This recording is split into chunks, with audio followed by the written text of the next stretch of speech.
April 18th, the anniversary of when the British finally pushed the Americans too far.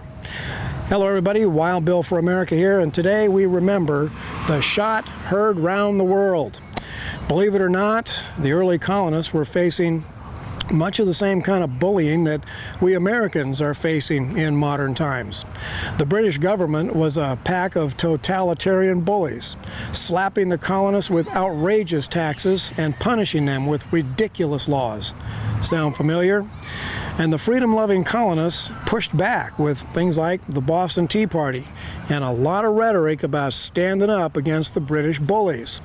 Well, the British cracked down on colonists who spoke freely. Sound familiar? It was becoming clear that the colonists were ready to fight for their freedom, and the British were not going to back down. So what did the British decide to do?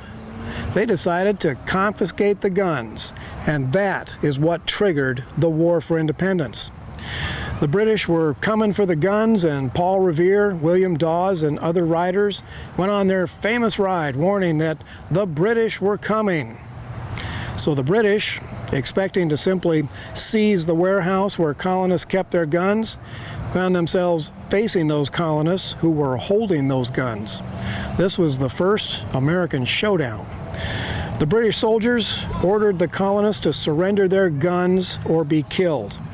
The colonists stood their ground, and after some heated discussion, the British opened fire, and the first blood was shed in what would escalate into the War for Independence. Today, we the people are facing strikingly similar conditions. We are being taxed to death and beaten down with ridiculous laws, and the bullies are once again coming to try to take the guns. Apparently they have forgotten what happened when the British tried it.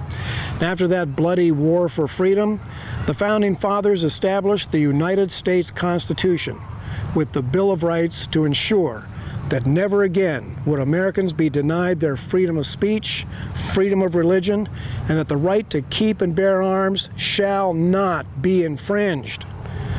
The tyrants are back, and they're determined to infringe, but the spirit of American freedom still burns in the hearts of patriotic Americans. We are a peaceful people. Like the early colonists, we just want to be left alone to live our lives. But if the tyrants want to challenge us again, well, let them come. This is Wild Bill for America. Thank you for watching, and America bless God again.